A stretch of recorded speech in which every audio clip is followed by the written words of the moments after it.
lindo. But estamos close without you. Me. Давайте. No one can get to save me. No young please to show my live. Where I guess Joseph but then let you more. You want us tonight, Molina. You're so the show. Yes, it's so.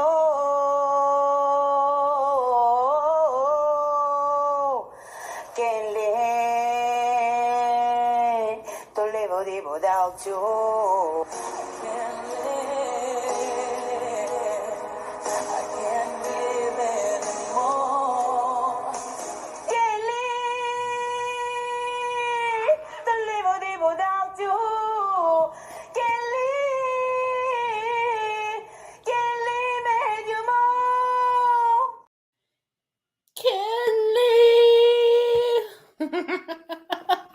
Sorry to do that to you guys. I just had to. I remember when that video first came out years ago. I was in the military and it circulated through our email. It was just, I was literally like on the ground laughing when I first saw it. And I've always loved it since. So that's my Ken Lee lady. My Ken Lee. And to liberty without you. We are going to finish up Ready Player One. Yeah, you heard me right. We're going to finish up. So here are my notes. I'm going to share my screen with you guys and pick up where we left off last night. And then we'll tell the story. So I didn't realize Ready Player One was going to be such a long video. Yesterday we went through like an hour, and this was all the stuff that we covered yesterday. The year that Parzival spent alone, the crystal key, how he found the third gate, and then the plan to infiltrate IOI. So tonight we're going to talk about the fight, the war on IOI, because as you remember, they have found IOI, the Sixers know where the third gate is. They have the crystal key. They just don't know how to use it. Using it in itself is a riddle. And the High Five has figured it out, but they haven't told anybody. So they're trying to get to the gate, but they can't because the Sixers have put up a force field around Castle Anorak. So we're going to finish up and pick up from where we left off. The big battle is about to begin. Last we heard, Parzival sent out an email and blasted it to everybody in Oasis that they will try to fight the Sixers. So all Gunters, call to arms, right? And then we're going to talk about the egg, and then we're going to talk about what happens after whoever gets the egg, which I'm sure if you've seen the movie, Parzival gets the egg. But we'll talk about the differences between the book and the movie. So let's continue on with the fight. After Parzival breaks out, he talks to the High Five, which is only 4 of them left. It's Shoto, H, Artemis, and Parzival. Then Og steps in and gives them a safe haven, a safe place to be inside of Oasis, physically in the real world, while they can fight this phenomenal fight against Sorrento. Because while Sorrento is in Oasis trying to break into the third gate, IOI has numerous security out and about in the world trying to get these 4 kids. And they know the location of Artemis and Shoto, but they don't know where H and Parzival are. So Og has offered that they come to his resort, which is a castle in Oregon, and use some simulators there so that they can get in Oasis and focus on the fight in Oasis and not have to worry about any threat from the outside world. The guy's so filthy rich, he literally has private jets go and pick them up from Japan, Columbus, Ohio, and Vancouver, Washington. So this is the first touching moment that Parzival meets H for the first time in person. They've been friends since they were very young, and come to find out, his best buddy, H, is actually a little chubby black girl, and she was very nervous about him finding that out, and he just thought the world of her. They're still best friends. he's not looking hot either, as he just came out of hiding for being holed up in his apartment for a year and has no hair. He's pasty. He's just, this is not as glamorous as the movie makes it out to be. So let's get on to the fight. So now they have started to log into Oasis once they get into Ogg's place, right? And let's see here. We have our outline right here, the fight. So let's talk about the large bots that they have. The Sixers had erected a large armored bunker behind Castle Anorak, filled with pallets of weapons, battle gear, and we're gonna hold off on this one. I think I went the wrong way. Sorrento. Okay, so we're kind of going the wrong way. I got to start with this tab. No. Oh my God, where am I starting at? Log in. Okay. Oh, I remember. Okay. So now that I've kind of shown you some of the book, hey guys, I'm always going to encourage you, read the book for sure. I mean, it doesn't even compare to the movie, but you have to be kind of savvy in 80s pop culture for a lot of the references in the book, but you kind of do too in the movie. So let's just go wing it with the pictures here. So the fight in the movie, the only large animatron robots you see is the giant from My Giant, and then the Mecha Godzilla that Sorrento has. And you don't even know where they got these things. Like where now in the movie, I know that they refer that H is building her own giant. But in the book, that's not how they get it.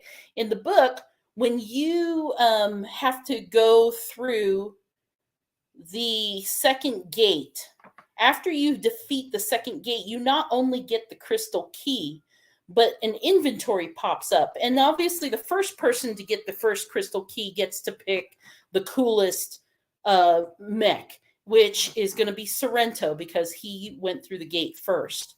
Then it was Artemis, right? And then, then of course, Parzival. Actually, it was Parzival. Then he tells Artemis, H, and Shoto.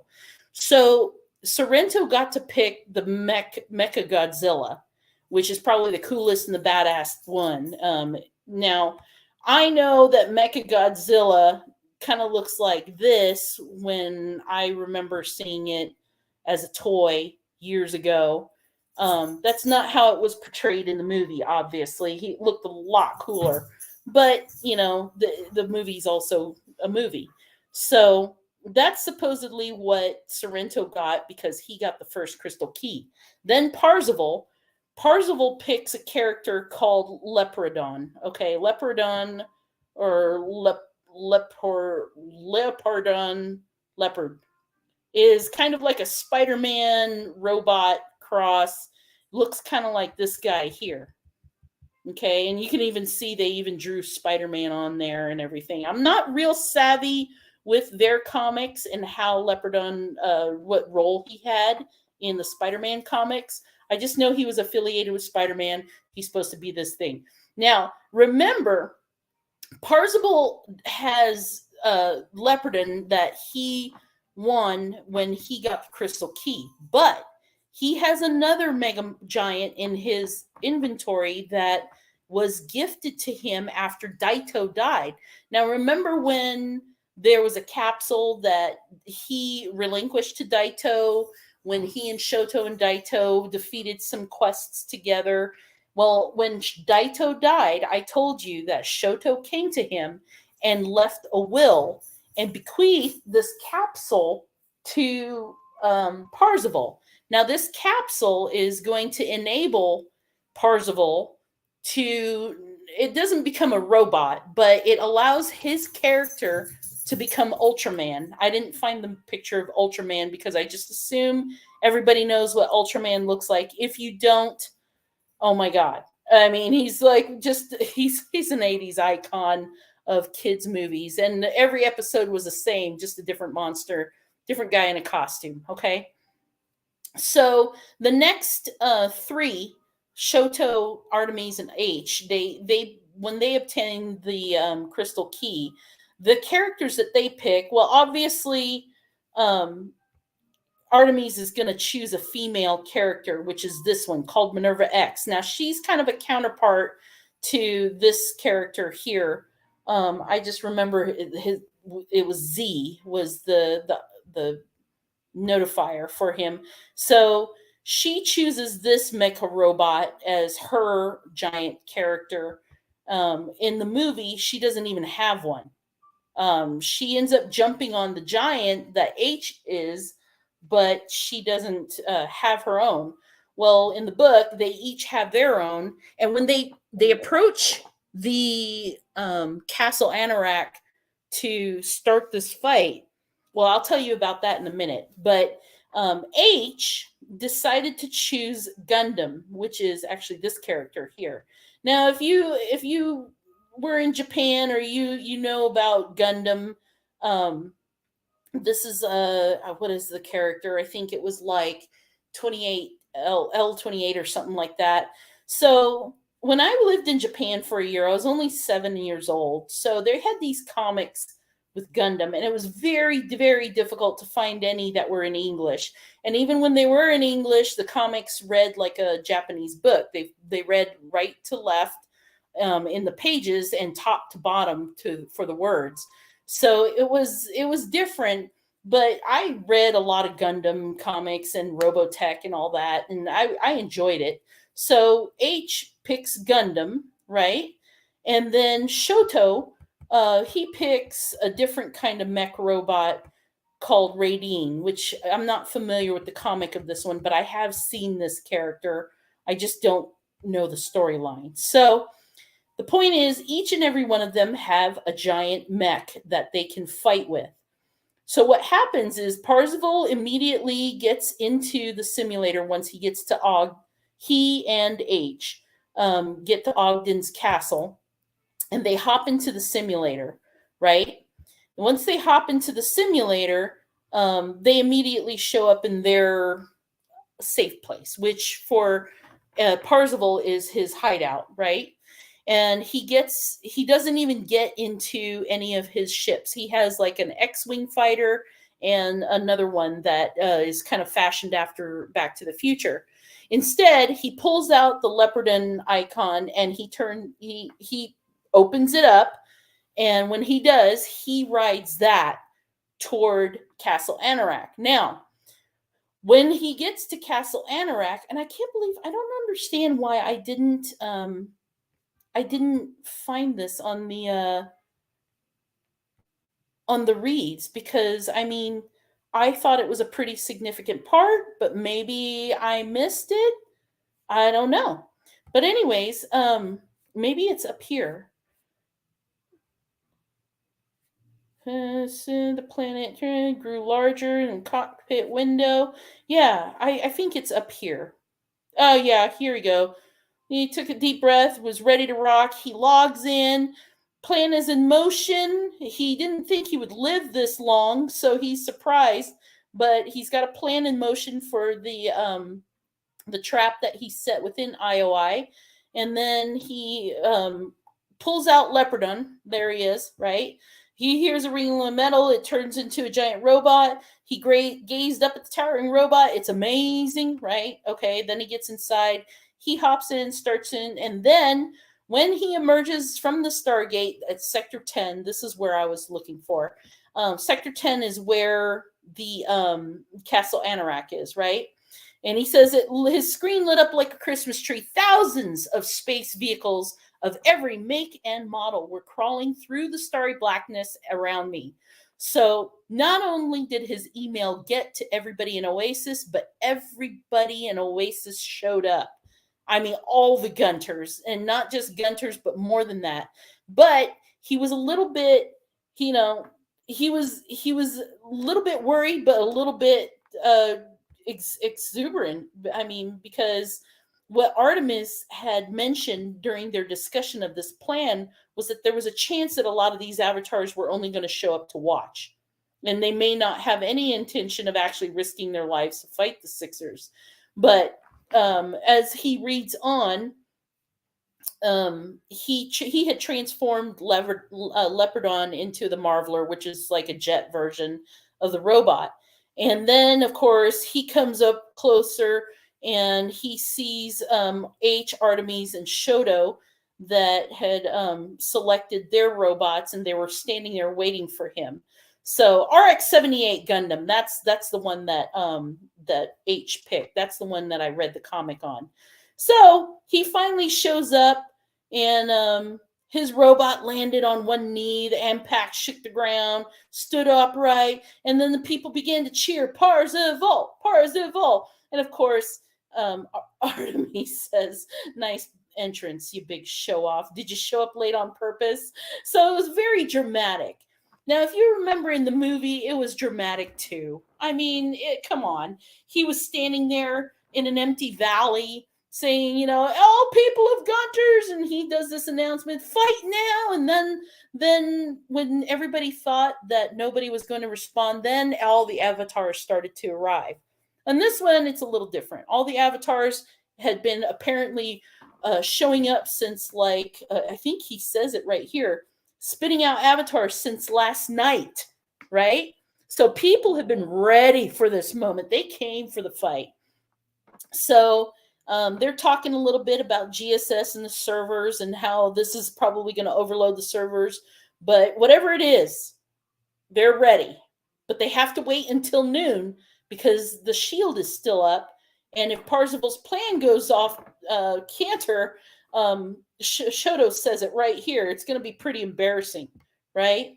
So they just need to give him till noon, and so they wait, right?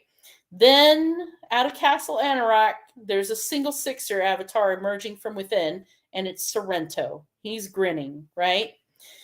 Artemis says, I have a bad feeling about this, says me too, blah, blah, blah, blah, blah, blah, blah, blah, blah. And then he pulls out Mechagodzilla, right? And he does the Kiryu, and it makes the giant Godzilla become giant. And on cue, the sixer avatars are all ready. He's got his army, and Parzival got his army. So they're all ready for fight. Now, this is the part that I wanted to implement the internal trap right here, right? So what the internal trap is a supply droid that's supposed to look like number 5. If any of you have seen the movie Short Circuit, I recommend you go see that. Good movie. I know they made 2, 3, and 4. I don't even remember those.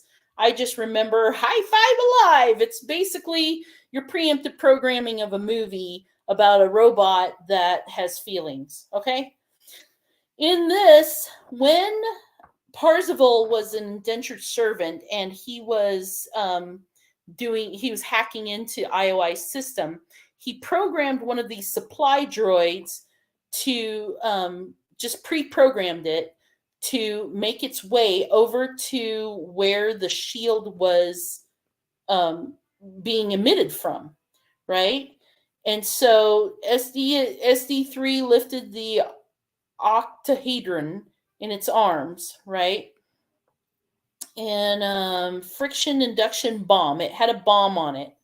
So basically, it picks up a bomb from the supply inventory, makes its way over to the emission of the shield. Now, in the movie, if you remember, IROC was standing next to Sorrento during this time, and he was the one that brought the shield to Sorrento, which in this book, you notice IROC's nowhere in this area. He's not even here anywhere to be seen. So that's what the big difference is. IROC is a more prominent character.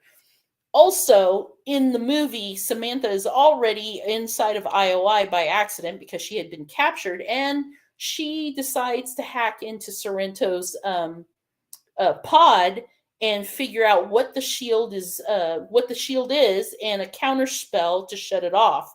She sneaks over, sends a voice emitter over to it, reverses the spell, and that's what brings the shield down. Okay, big difference here. The planning that Parzival had put in a week or two before was to get the supply robot to grab a bomb, roll out of the bunker, climb a series of ramps and staircases, and then get over to the uppermost level of the Castle Anorak and where that shield was emitting from. At this point, the droid may have drawn a few curious looks from the squadron of Elite Sixer avatars, but have no way of knowing, even if the guards somehow anticipated what was about to happen and opened fire on the little droid, it was too late to stop now. So it continued rolling directly to the center of the roof. The high-level Sixer wizard sat holding the orb of Osivox. I guess that's what was making the force field around the castle. The artifact generating the spherical shield around the castle, right? Okay. And then executing the last of the instructions I programmed into it 2 days earlier, it lifted its antimatter friction induction bomb over its head and detonated it. The explosion vaporized the supply droid along with all the avatars stationed on the platform, including the Sixer wizard who was operating the orb. Okay? In a brilliant flash, momentarily blinded everybody when it receded. They saw the castle, the shield was down, now nothing separated the Sixers from the Gunter armies, and the fight is on. Okay? The funny thing is, it says here for about 5 seconds, nothing happened. Time seemed to stop and everything went silent and still. And then all hell broke loose. That was a pretty neat line right there.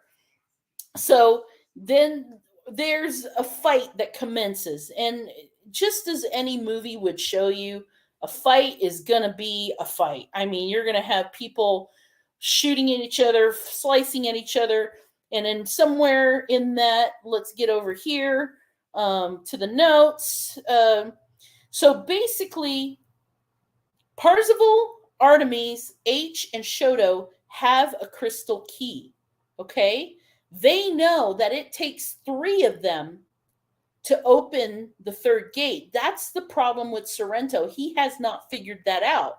The only reason Parzival and the rest of them figured it out was because Parzival played the chords on the guitar before he opened and went through the 2nd gate, and that Schoolhouse Rock reference came up, and then they realized it's going to take 3 people to open the gate.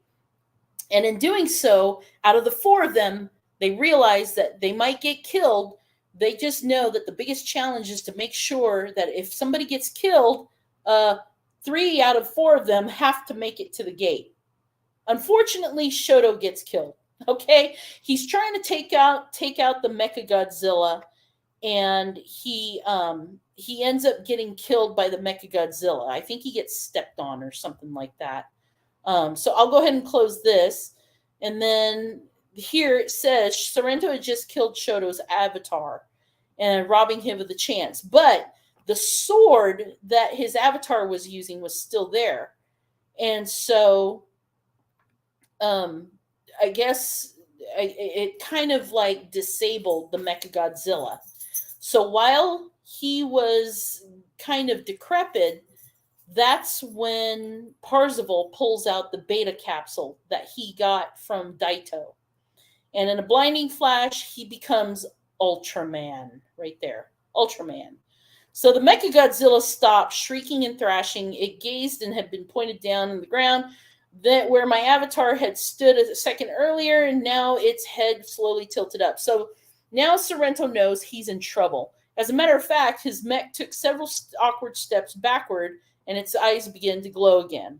So this is the pivotal part of the battle where Parzival is able to defeat the Mechagodzilla, and in doing so, that leaves H, Artemis, and Parzival to pursue the last gate. And the only thing standing in their way is going to be the IOI regular army. So Ultra Slice, he goes into talking about it, and then they go on, congrats on wasting Sorrento, and then they're like, hurry up, we gotta go, we gotta get this key going. So here they go. And then preparing to enter the gate, here we go. Now they are at the gate, right? And they all have their keys out, ready to turn the key clockwise on the count of 3. H and I nodded. Artemis counted to 3, and they turned their keys. Big bright flash. 3rd gate opened up before them. Oh my gosh, there's a crystal doorway leading to this. Oh my gosh, the stars. And then here we go. Nothing happened. They're about to enter the gate. They hear a boom and everything disappears. We all died. Okay, what happened? Well, apparently in Sorrento's inventory, or the IOI inventory, they had what's called the, where was it? He basically, the catalyst, right? The catalyst is a weapon that if detonated, it kills everything around it, for like everything around it. All the avatars, all the Gunters, all the IOI avatars, all dead. For some reason, Parzival is still standing there. Why Parzival? Right? Parzival looks around, realizes he's in a hole, looks up. The gate is about so many feet above him. He can't reach it. And then there's all these, like, you know, when a character dies in a game, they leave their inventory of supplies, right? Game over. And then all of a sudden, Parzival has this thing that says, "Congratulations, you have an extra life." Why did Parzival have an extra life and not anybody else? Okay, now we need to backtrack quite a few chapters. Okay, Catalyst is activated. Do you remember when he was searching for the Jade Key, and he goes through the Museum of Games and he plays PacMan? He ends up playing a perfect game, and I told you this would come in handy later to know, because he plays PacMan, he plays perfect game, and he gets this quarter, and he doesn't know what it's for. Now in the movie, he gets the quarter from the librarian, who turns out to be Ogden's avatar. But in the book, the quarter was from the Pac-Man game, and because he had that, he was able to survive the catalyst explosion. Now the problem is he had to get up to that gate, and he had nothing in his inventory because he'd been wiped out. Everybody had. And in looking around and seeing that he had, people had dropped a bunch of inventory items around him, he found something that helped him get back up to the gate. However, he was able to get on comms with his friends, H and Shoto and Artemis, and they're all there. And what he doesn't realize is they're all able to see him. So he finds a way to get up to the gate. He gets up to the gate, goes inside, and turns out the final, there's like a final to the final to the final challenge, okay? So the third gate challenge is a game called Tempest. I'd heard of Tempest. I'm not gonna lie, I don't know how to play it. I don't know anything about it. So the problem is, the Sixers knew that there would be a good chance that if Parzival and his team get to the third gate, they were going to win. So there was a strategy that they were going to detonate the catalyst should Parzival and his friends get close to it. They just didn't realize that Parzival would have the extra life. They had set up a screen to record how Parzival and his friends opened the gate because they couldn't figure it out. Then what they were going to do is they were going to have IOI avatars just respawn on the other side of the planet and then come back and then try to get in the gate and beat the game because they cheat. So not only is Parzival on a time crunch here, but he's got to beat this game Tempest, which he says later on that he doesn't really know. He's not good at this game, but his friends are there on a comm helping to get him through this, right? So they're like, don't screw this up. He said, no pressure, right? So where the hell are you going? Okay, so he goes on and he figures out that he's got to play, oh God, he goes into the details of the games, right? I'm not going to keep changing pages because I've got everything. Oh, I skipped this part. All three of us step forward, preparing to enter the gate. I heard an ear-splitting boom. We already saw that. So I'm going to go ahead and close that. So he plays Tempest. Let's just go to our notes because it's just easier. He plays Tempest, and with the help of his friends, he's able to get through. Now, there's another challenge after this. It doesn't end there, friends, I swear.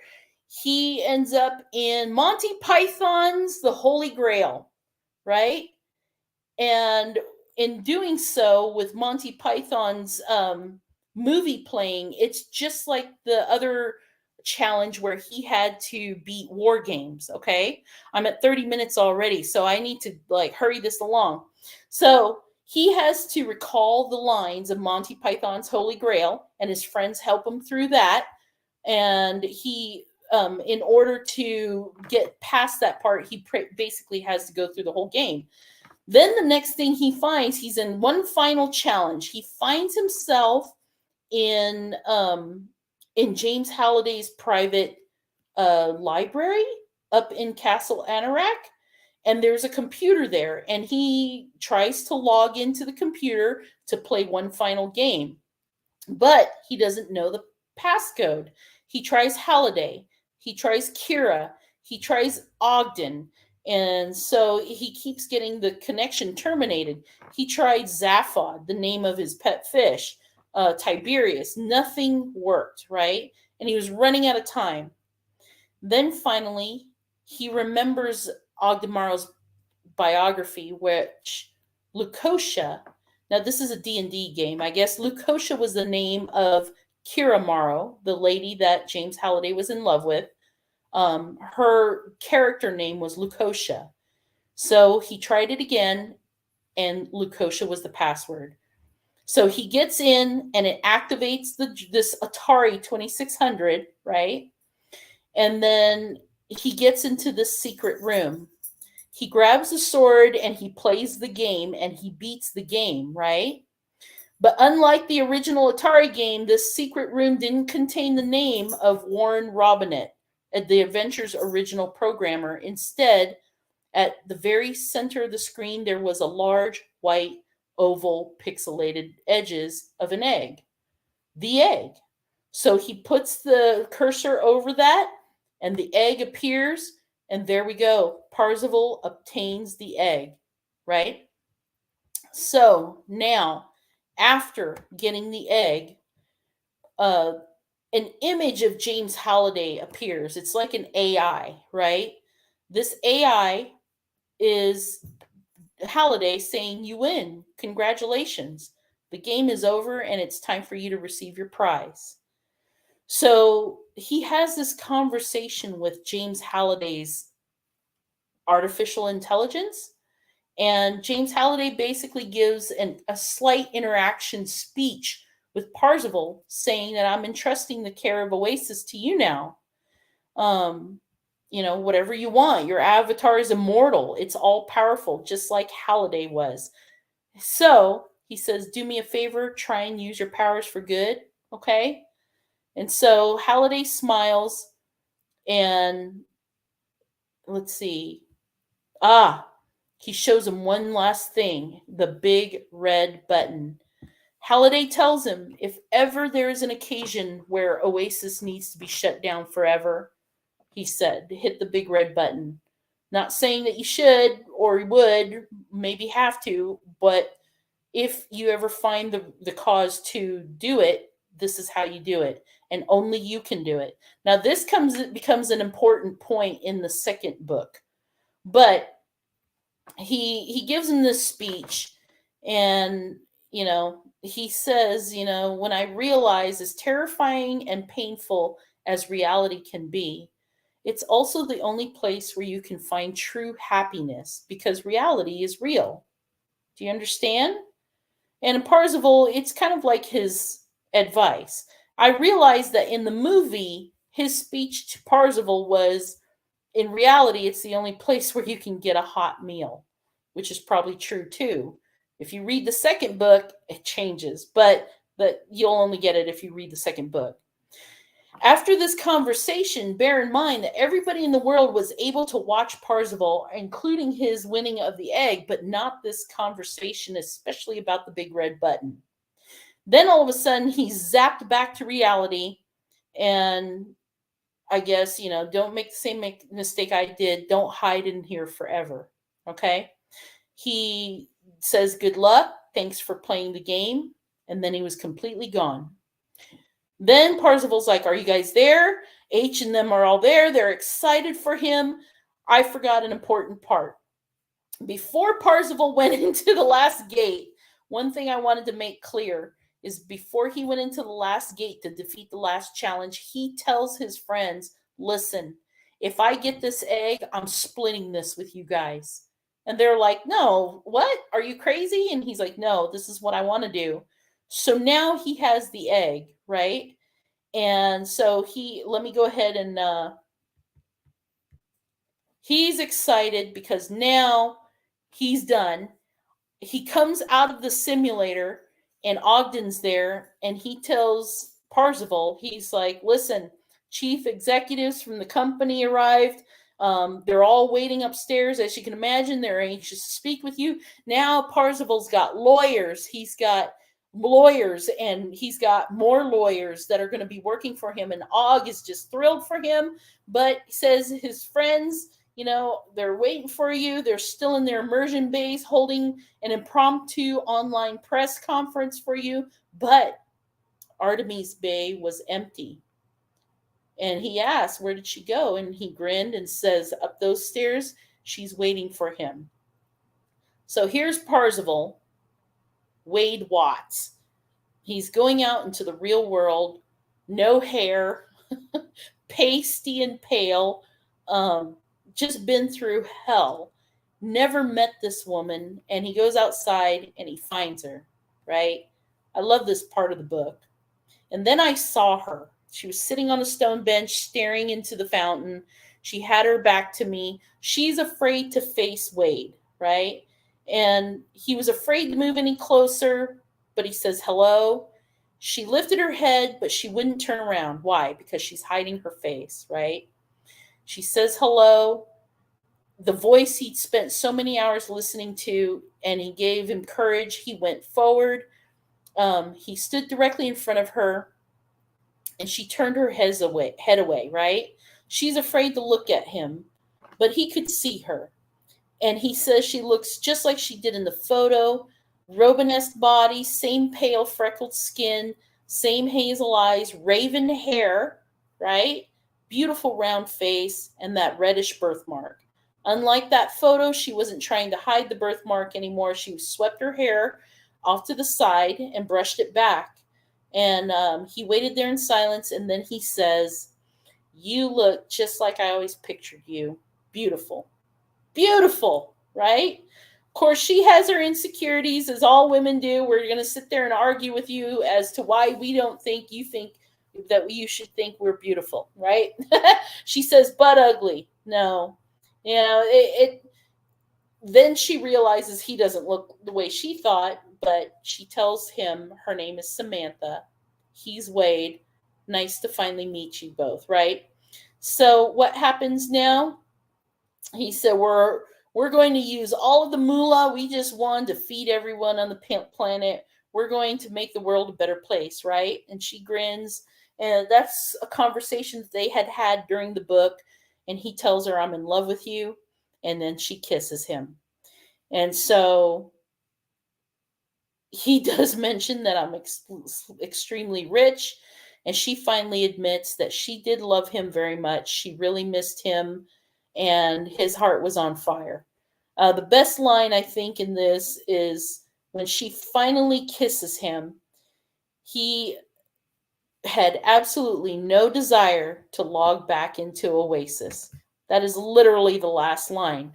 The rest are acknowledgments by the author. Let me check my outline notes to make sure I didn't miss anything. I did.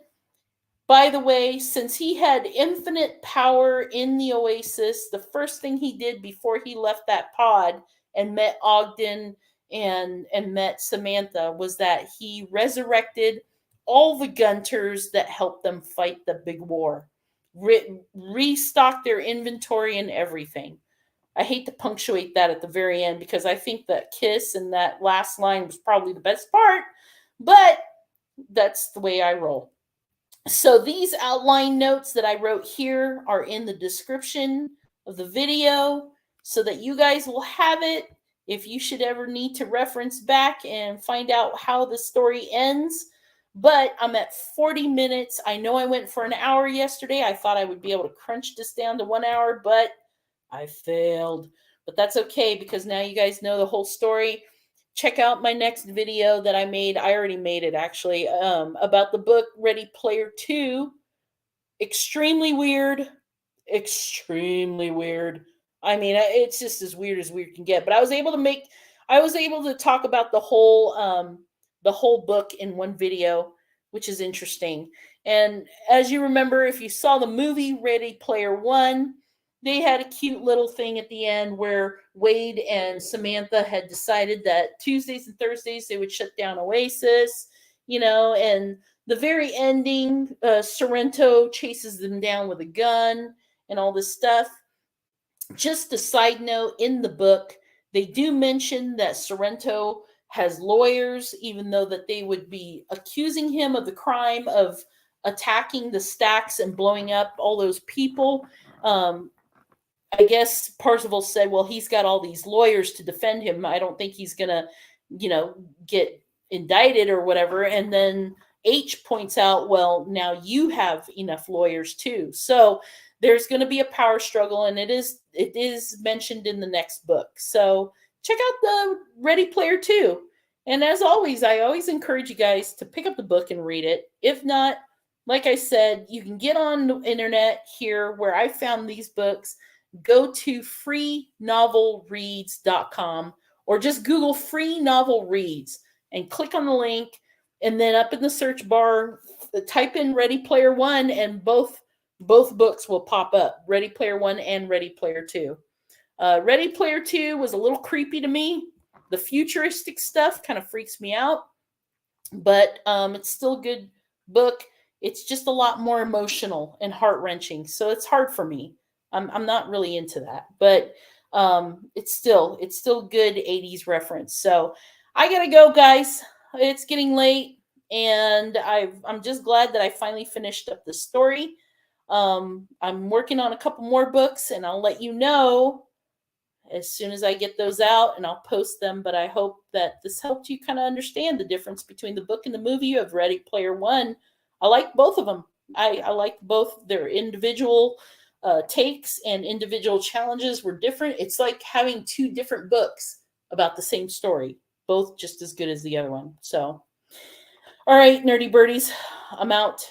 Thanks so much for listening. Take care.